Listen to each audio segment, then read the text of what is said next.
Well, hello everyone. Welcome back to the show.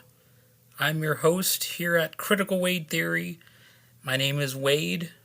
I guess you could also call me Critical Wade if you are so inclined. And today we're going on a little journey that's a little bit different. Initially, I thought about doing an episode on essential strategies for effective management and organizational growth. But let's be honest, that sounds incredibly boring. I think that some of my more recent episodes have been on the boring side, and I'm gonna try to spice things up a little bit. So instead of that, I'm going to do something I've been avoiding for a while, a self-indulgent, self-promotional episode.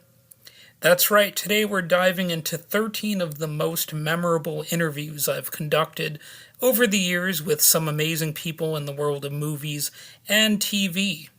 So, how about that? So, sit back, relax, and join me as I reminisce about these conversations and the bizarre connections I feel to these projects and their creators as a result. That's right, I'm somehow connected to these projects in my own mind now. It's it's a pathetic thing that I do mentally whenever I do one of these interviews, but I'm like, I was at trivia, for example, once, and someone someone brought up Xena, the warrior princess, and I was like, I interviewed the composer for that. So, I mean, put yourself in my shoes. If you were doing this sort of stuff, wouldn't you bring it up at least occasionally? So, I try to not do it too much because I know it can annoy people. They're like, yeah, who cares? That's a pretty standard reaction among people. They actually have sometimes contempt for, journalism or, people who have an interest in the entertainment industry and stuff like that. But I do it anyway. I do it anyway because it's something to do. And, well, anyway, let's start with number 13 before I get too sidetracked here. I had the pleasure of doing a 10-question segment with Kevin Kiner, the composer for the TV show Peacemaker. You might also know his work from Leprechaun, Star Wars, DC Comics type of stuff, CSI Miami, Tremors, and even Walker, Texas Ranger. So that's right, I've even got a little bit of just a smidgen of a Walker, Texas Ranger connection, believe it or not. Like, as I stated, I've got this problem where I feel as if by some strange osmosis I'm connected to these shows now. But anyway, one of my favorite fun facts about Kevin is that he worked on George Carlin's comedy special Playing with Your Head from 1986. I didn't mention that, but I've even got a little bit of a Carlin connection.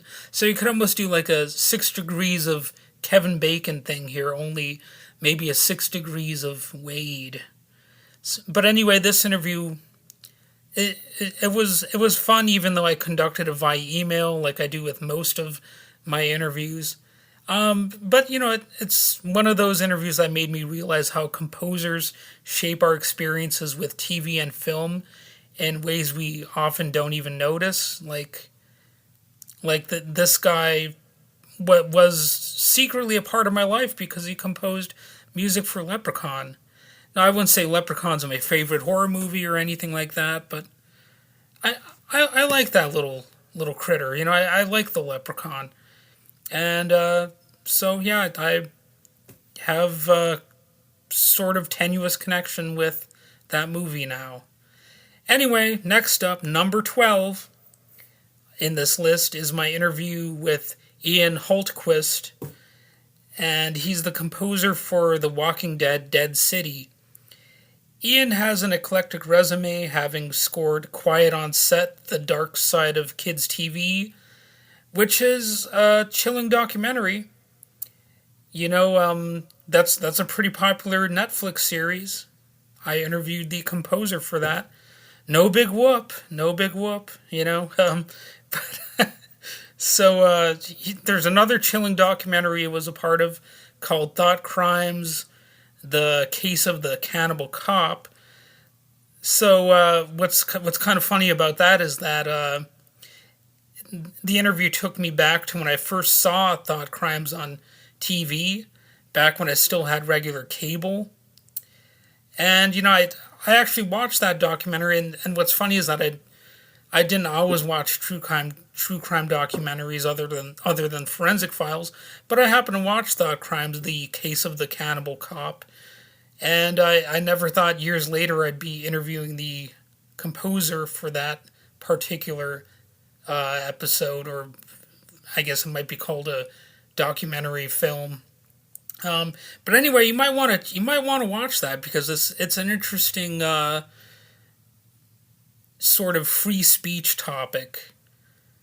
Be, because we don't have enough of those nowadays, right?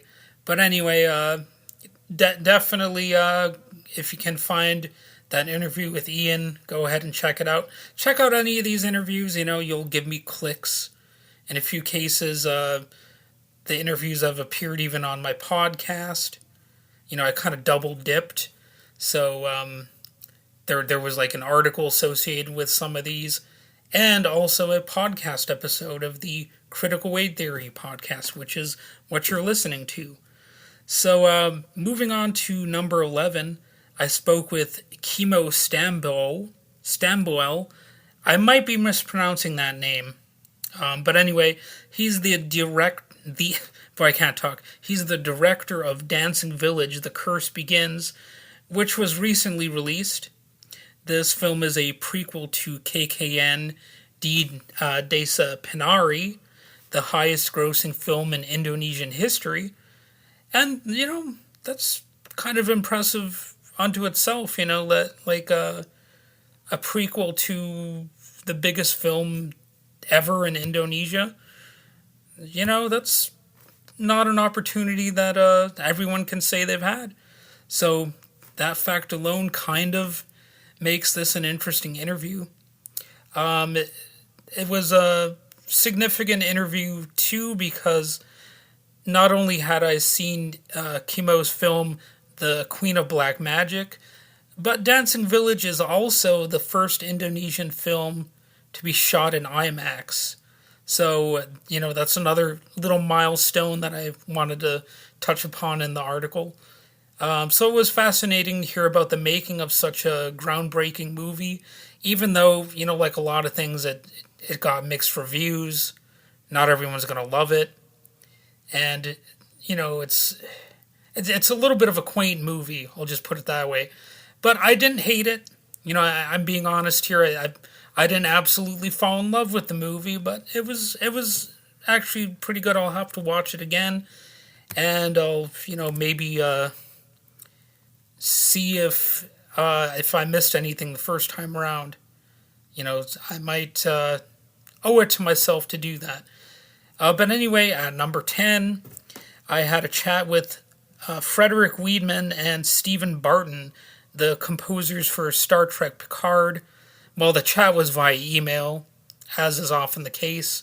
I don't often do Zoom interviews because there's too much of a chance for mistakes to happen. I wouldn't say I'm a perfectionist, but I don't like... I just like to minimize risk when it comes to certain things. And plus, I don't want somebody like staring at the... how fat my neck is, or if I've got a zit on my nose or something. Not to be too self-deprecating, it's not just about that, but, that kind of figures into it too, I guess. Because I don't want the interview to be about me and, the frog I have in my throat, like my Harold Ramis, Kermit the Frog type voice that I can have sometimes. But anyway, I'm getting really sidetracked here. But anyway, this was a big deal for me because in a very roundabout way, interviewing Frederick Wiedemann and Stephen Barton made me feel connected to, the Star Trek and Patrick Stewart universe. And if that's not enough, Frederick also worked on Green Lantern, the animated series. I admittedly have never watched that, but that means I've got a little bit more of a Green Lantern connection than I had in the past. And Stephen Barton did music for Shrek 2. Apparently, he actually wrote the Fairy Godmother song in that movie. And he composed music for Shrek the Third and Team America World Police. So if you're a fan of that, you might want to check that interview out. And, like I said, these interviews make me feel like I had, tiny, albeit pathetic, connections to Hollywood royalty at times. Like Patrick Stewart, he's even got the classic meme where, he's like, he's just disgusted. He's like covering his face or whatever. And, he's famous even beyond Star Trek. It's he was also Professor X, Professor Xavier from the X-Men movies, all kinds of stuff like that. But anyway, coming in at number 9 is my interview with Siri Torgerson. I'm going to say it again, Siri Torgerson. He's the composer for the recent film Night Watch, Demons Are Forever, which even though it didn't get, amazing reviews, I thought it was good. I liked it. I'll recommend it. If you're into that kind of movie, just keep in mind that it's a sequel. Keep in mind that, sequels are not always as good as the original.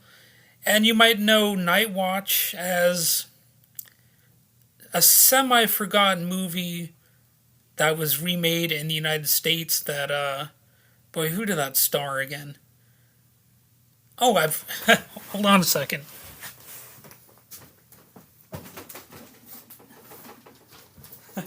I had to grab a VHS tape.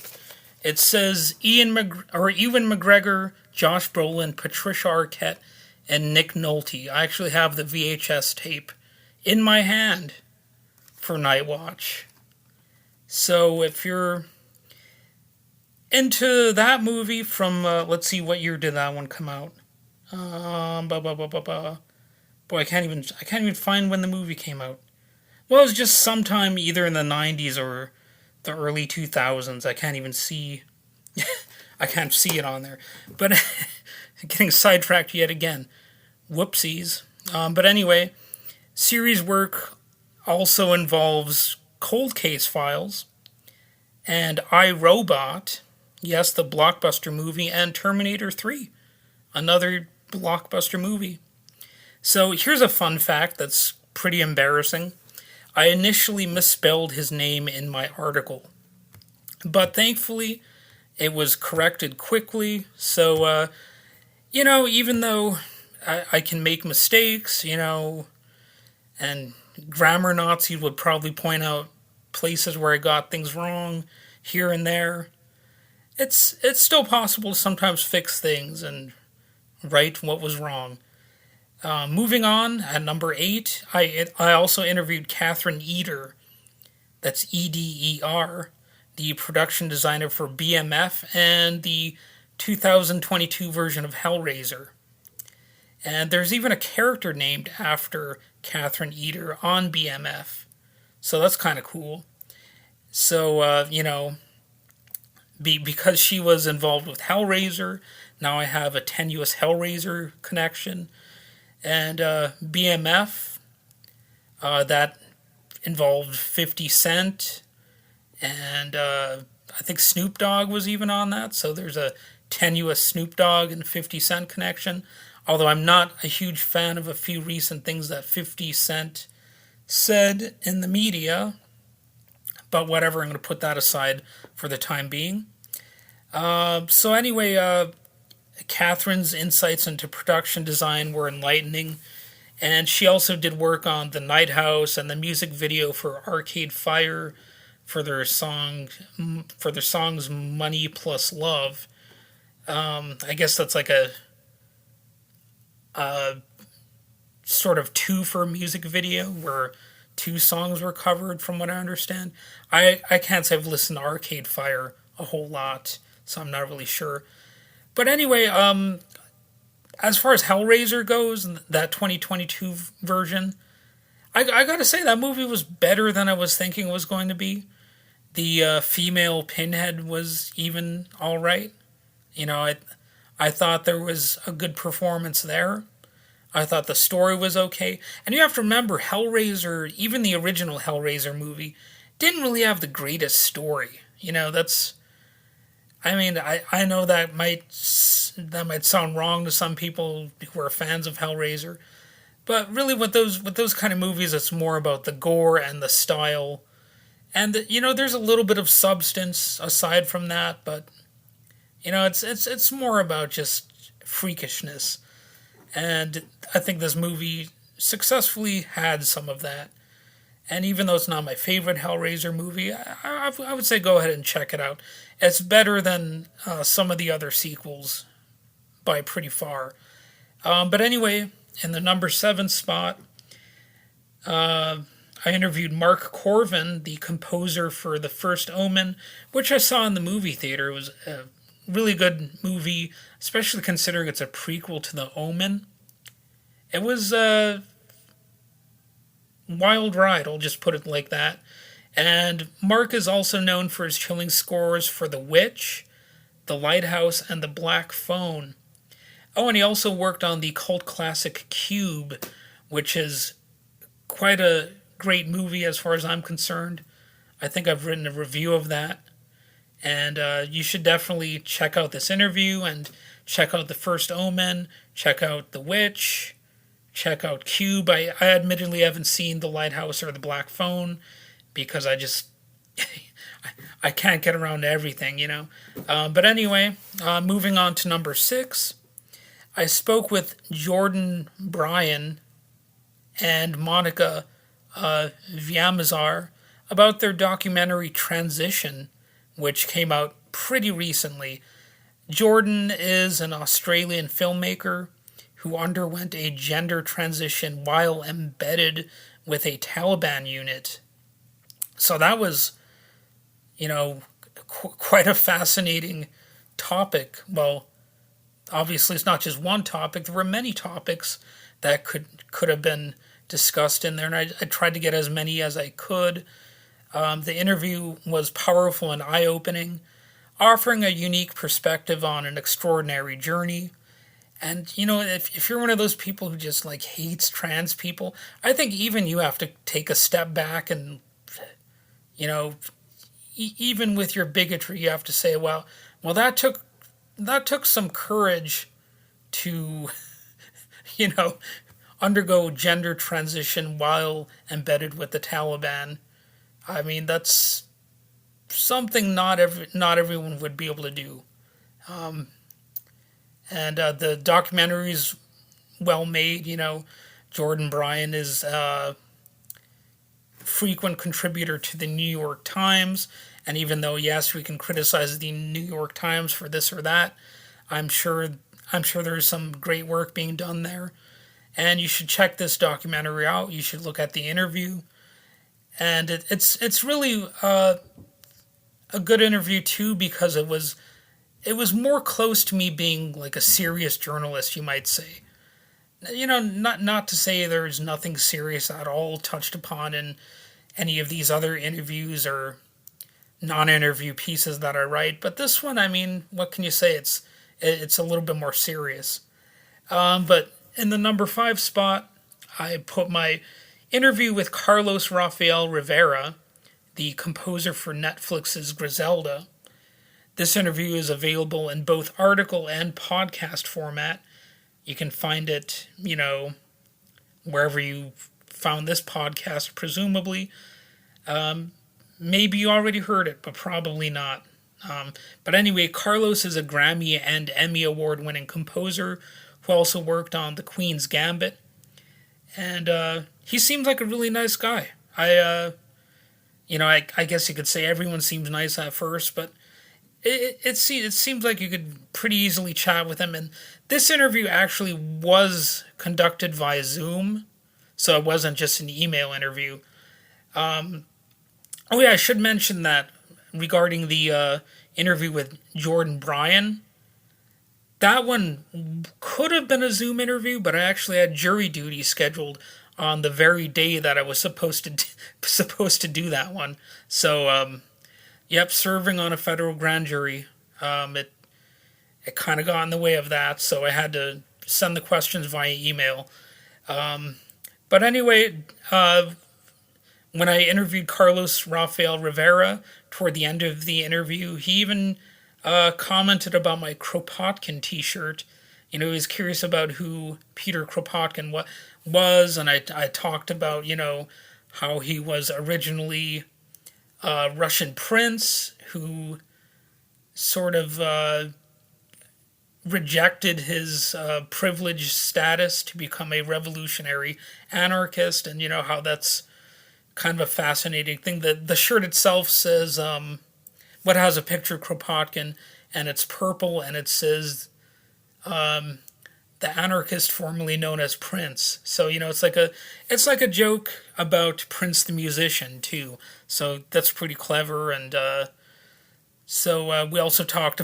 I also asked him about, like, do you think somebody could ever make a movie about him or something like that? Because his Kropotkin story is just fascinating. Let me tell you, even even you don't need to be like a radical in order to be interested in his life and all of the twists and turns and the winding road that he was on. But anyway, moving right along, I'm at the number 4 spot now. I had a fascinating conversation with Scott Ernest, who is a former white nationalist. This interview was deeply personal and transformative, as Scott shared his journey of leaving that ideology behind, and he now spends at least a fair portion of his time trying to get people out of the white supremacist, white nationalist movement. And oddly enough, that this probably will sound odd, but he's one of the people that I'd actually talk to most on Twitter or X, as the elongated muskrat wants it to be called nowadays. And it turns out he's actually from Michigan too, so there's a bit of a Michigan connection there. And one of the interesting things about that interview is, it was a little bit weird because he's one of those people who, once you've talked to him, it almost feels like you've known him your entire life. And I don't mean that in any I just mean that in a like platonic way or whatever. Like, you ever meet somebody like that, like male or female, who you just click with them for whatever reason. But I also realize that that's probably how he was able to actually recruit some people into the movement back when he was an extremist. And so thinking about that now, like in retrospect, it's a little bit eye opening too. Like some of the ways that extremist ideology spread is just simple. You can relate to somebody because they're just like an everyman type. Like, you maybe see yourself in them somehow, regardless of what they actually believe. And it's a little bit like a salesmanship thing. And as they say, it's the sizzle, not the steak. You kind of cast the line, and now I'm mixing metaphors, I guess. So I'll cut it off here. In the number 3 spot. Now this was interesting. I spoke with Marlon Taylor, who played the young Mike Hanlon in the It miniseries from 1990. So that was interesting. Years ago when I first watched it, when I was a kid myself, I never thought, well, someday I'll interview the guy who plays Mike Hanlon. But sure enough, it happened. And Marlon hasn't had the most prolific acting career, but talking to someone who is part of such an iconic part of my childhood was a real treat. It still holds up today. I know some people trash the second half of that movie, but you know what? I kind of like it. I've started to just not even criticize it. You know what I mean? Like, whatever. I just let that movie wash over me. Like the deadlights of Pennywise the Clown himself down in the sewer, I guess you might say. But anyway, in the number two spot, I put my interview with Joseph Loduca, the composer for the Evil Dead franchise and the Child's Play franchise. Now, he arrived to do the Child's Play franchise a little bit later than the Evil Dead stuff, but still he's involved in that, and that was pretty cool to know that. And we had a great conversation about, you know, how he makes music and the endearing appeal of Chucky and his work on, various projects. And as I mentioned, he also worked on Xena Warrior Princess and Spider-Man 2.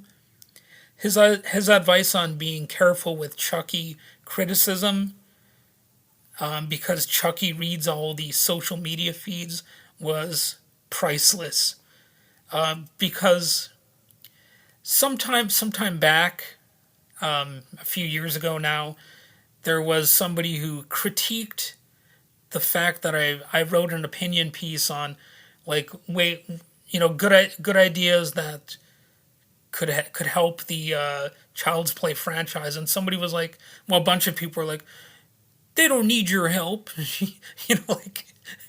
and because the article was promoted as, ways to keep the Child's Play franchise fresh, some people were saying, like, she's saying the franchise isn't being kept fresh, like that was such a big deal, and that's just so stupid. I did write a response piece to that, which is kind of funny. I was I was like basically saying, you know what, this makes me want to trash talk the Child's Play franchise even more, just to piss these people off. Even though I like the Child's Play movies and I'm actually genuinely a fan of them, the fact that these people were getting so worked up about it, like, it was very tempting to just say, what the hell, I'm gonna torch Chucky even more, just like he was burnt to a crisp in the original film. So being able to interview Joseph Loduca was fun for that reason, because I was like, haha, I interviewed somebody who's now involved in that franchise, so suck on that. But anyway, finally at the number one spot, I don't know if I'm ever going to interview somebody who's, bigger than this guy. I interviewed Neil deGrasse Tyson and filmmaker Scott Hamilton Kennedy.